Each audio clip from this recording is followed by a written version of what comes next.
My parents convinced my husband that he deserved better. They all stopped talking to me when I couldn't get pregnant after 3 years. They were shocked to see me with a daughter. I'm 30 years old. I recently ran into my parents and my ex-husband Scott, who was 33, and I still don't know how to feel about it. For context, I haven't spoken to my parents for almost 3 years. The same goes for my ex-husband. We divorced 3 years ago and haven't had any contact since. Moreover, I did everything I could to never see them again. They practically destroyed my life and my mental health to the point where I felt unworthy of existence. After the divorce, I moved to the suburbs and tried to build a new life, far away from everything connected to my past. That's why the recent encounter with them was such a shock to me. I said something to them, and now I'm not sure if it was the right decision. My parents always wanted a son. Although they didn't treat me badly in childhood, it was obvious to me that if I had been a boy, they would have treated me differently. My mother even said this outright a few times. I tried my best to be the son they never had, but I failed. After finishing college and starting my independent life, I tried to stay in touch with my parents because, no matter what, they were my only family. I wasn't close to my grandparents, and I had no aunts or uncles to support me. So, I resigned myself to the idea that, no matter how much they pushed me away, they were still my family even if they showed little interest in talking to me. I did my best to keep in touch. When I was about 23, I started dating Scott. We met at a concert, and there was an instant spark between us. After 6 months of dating, I introduced him to my parents. That was when my parents suddenly started making an effort to communicate with me more. They called me more often, asked about my relationship, and showed more interest in my life overall. I noticed the change, but since it was pleasant for me, I didn't question it, I just accepted it. The longer I was with Scott, the more my parents became part of my life. At some point, it felt like we had become one big, happy family. I was thrilled because I had always wanted this, so I didn't ask too many questions, though I should have. After 2 years of dating, we got engaged. 3 years later, we got married. After the wedding, everything was wonderful, and I enjoyed married life. But 6 months later, my parents started hinting that they wanted grandchildren. I was only 26, and I wasn't ready for that yet. I wanted to wait a few more years before thinking about kids. But under their pressure, I discussed it with Scott, and he enthusiastically supported the idea. Because of his enthusiasm, we decided to start trying for a baby almost immediately after the wedding. We tried for a long time, but even after several months, nothing happened. We began to suspect that something was wrong and decided to get tested. Unfortunately, we found out that I was infertile. It was a huge shock for both of us, but perhaps even more so for my parents, who didn't even try to hide their disappointment. The day we shared the news with both our families, my father simply walked out instead of supporting me. Scott and I decided to take a break and stop trying for a while. We discussed alternative options like IVF, but it was very expensive, and success on the first attempt wasn't guaranteed. So, we had to postpone our plans for a family until we could save enough money from multiple IVF cycles. We came to terms with this decision, though we were a little sad. But my parents were extremely unhappy. They stopped visiting, stopped talking to me, and no matter how much I tried to explain that this wasn't entirely my fault, they refused to listen. A few weeks later, I felt so depressed by their behavior that I called them and said everything I had been holding back. I told them they were being cruel to me just because I couldn't give them a grandchild yet, and that made me question whether they would even be good grandparents if I did manage to have a child. I told them they had treated me harshly my whole life just because I wasn't a boy, and I saw very well how differently they treated my husband. For a long time, I ignored it and tried to maintain our relationship, but now I no longer wanted to stay in touch. I told them I would be grateful if they left me alone forever. It was incredibly hard for me to say that because I had spent years desperately seeking their approval, but I finally realized that was impossible. Instead of apologizing, they only made things worse. They completely agreed that it was better if we stopped talking because, in their eyes, I was a useless woman since I couldn't have children. They didn't want anything to do with me. It hurt to hear that, but at least I finally understood where I stood in their eyes. After that conversation, I never spoke to my parents again, and our relationship ended. When I told Scott about the call, He was initially sympathetic, but a few days later, I noticed his attitude toward me start to change. At first, I ignored it because I was already going through an incredibly difficult time emotionally. I didn't want to admit, even to myself, that my husband might be planning to leave me. I pretended everything was fine, but within months, he had become a completely different person, distant and cold. I did everything I could to save our relationship, but nothing worked.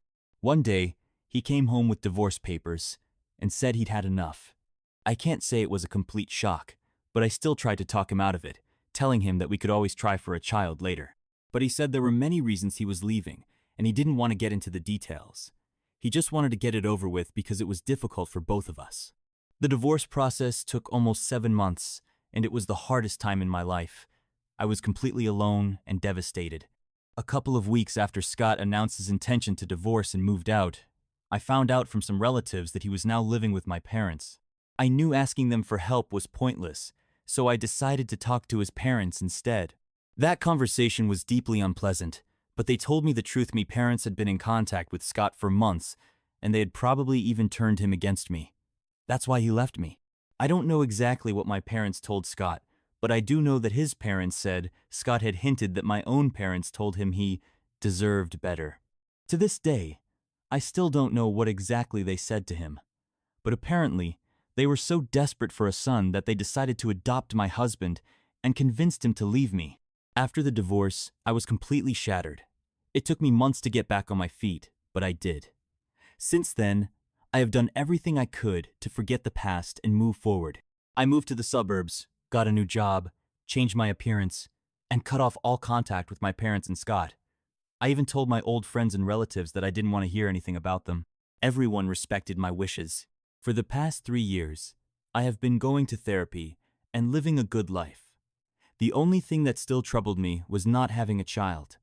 Despite losing my husband and my parents, I still wanted to be a mother. I felt ready. Last year, I went through IVF and got pregnant. Then, a few days ago, I ran into my parents and Scott, and that changed everything. When they saw me with my daughter, they were completely shocked. At first, I thought they had come looking for me, but then I realized they were leaving a house just a few blocks from mine. When they noticed me, I froze. I should have turned around and gone home immediately, but I just couldn't move. They approached me, greeted me, and immediately asked about the child since, in their minds, I was supposed to be infertile. I told them the truth, and by that point, I had already started to process what was happening, so I turned to leave. But Scott stopped me and said he was really happy about this encounter because he had been thinking about me a lot lately. It turned out they were visiting his aunt, who had recently moved to the neighborhood, and he took our meeting as a sign from the universe that he should fix everything and give our relationship a second chance. My parents stood by, insisting that I invite them to my home so we could talk about everything that had happened in my life because, in their words, they had clearly missed a lot. I was horrified that they even dared to say such things and thought I would welcome them after everything that had happened. It took me 3 whole years to recover, and I still go to therapy to process my emotions. I lost control and told them I would rather let a pack of bloodthirsty wild animals into my house than them, because at least animals are better than they are. I told them to drop the act and stop pretending that they actually cared about what was happening in my life, because the only reason they suddenly wanted to talk to me was that I now had a child. My parents only wanted to reconnect with me because they saw a chance to finally have a grandchild. And Scott wanted to talk because, obviously, he hadn't found anyone else and figured that if I had managed to get pregnant once, it wouldn't be a problem for me to do it again, so he could just walk back into my life like nothing had happened. I was disgusted to realize that, in their eyes, I was nothing more than a womb for carrying children, not a real person with real emotions. All of them had abandoned me when I needed their support the most. I had expected betrayal from my parents because they had made it clear since childhood that they would have preferred a son. In their eyes, a woman's only worth was in whether she could be a mother. But what truly shocked me was that Scott had stabbed me in the back. Despite everything, he agreed with my parents' twisted reasoning and left me at my lowest point. I remembered every cruel thing my parents had ever said to me and simply repeated their own words back to them. Since I was a useless woman and Scott deserved better, then maybe they should all just leave me alone. Honestly, I've always been a quiet and reserved person. But that day, when they ran into me on the street, I screamed at them as loudly as I could. 3 years worth of pent-up anger burst out all at once, and it was ugly. When I finally stopped shouting, I ran home and slammed the door behind me. Afterward, I felt awful. I took a few days off work and stayed home with my daughter. But ever since that encounter, I haven't been able to stop thinking about it. I had no idea what to do with these emotions until last night when I got a call from an unknown number. Normally, I don't answer calls from numbers I don't recognize, but for some reason, I picked up this time. It was Scott, and in the background I could hear my parents whispering. I was sure they weren't even trying to be quiet, they probably wanted me to know they were there. I tried to stay calm and simply told Scott not to call me again, or I would have to take action, something I really didn't want to do. I also said the same applied to my parents. I wanted nothing to do with them, and the only reason I even answered was to make it clear that everything had ended 3 years ago. My decision hadn't changed, but Scott asked me to listen to him, and I couldn't bring myself to hang up. I let him speak. He admitted that he and my parents had made a mistake, but he claimed it was all because of their disappointment. He said that he, along with my parents, had been looking forward to having a child, and when they found out I was infertile and that I didn't want to go through IVF until we had enough money, it was too much for them to handle. He admitted they hadn't dealt with it the right way, but now they wanted a second chance to prove they deserved to be part of my life. After a few moments of silence, I told him I didn't believe a single word he said. If they actually cared about me, they would have reached out long ago. The only reason they wanted to reconnect now was that they had seen me with my child. That was a fact. It was the truth, and I was sick of them pretending otherwise. I was about to hang up, but then my parents jumped in and said that this kind of behavior was exactly why they had cut me off in the first place. Apparently, they thought I had been selfish when I found out I was infertile. Instead of giving them space, they believed I had forced my presence on them and expected them to comfort me, and though they had been struggling with the news as well. And that, according to them, was why everyone distanced themselves from me, leaving me completely alone. I didn't bother continuing the conversation. I just hung up. I knew they were just trying to gaslight me. Now, there was one question that had always been in the back of my mind. If my parents wanted a son so badly, why didn't they just try to have another child after I was born? It turns out that my mother had severe complications during her pregnancy with me, and doctors recommended that she wait a few years before trying again. But by the time she had me, she was already in her 30s. Waiting a few more years would have meant trying to conceive closer to 40, which was an even bigger risk. Just like I had struggled with infertility, my mother had also had a hard time conceiving. The only difference was that when she went through it, her mother-in-law had been cruel to her. In my case, the cruelty came from my own mother, who couldn't show me even a shred of compassion. That was why they never had another child. As for Scott, I never really understood his relationship with his parents, but as far as I could tell, they had a good bond. I don't know if he ever reconciled with them after their falling out, since I don't stay in touch with them or with Scott, for that matter. Scott was an only child, so he had no siblings to compete with. Whenever I visited his parents, I could tell they truly loved him and treated him well, so I never understood why he became so attached to my parents. With my parents, it made sense they wanted a son, and Scott fit the role. But why did he go along with it? I still don't know. For the past 3 years, I've just tried to forget about all of this, so I never really thought about it or asked any questions.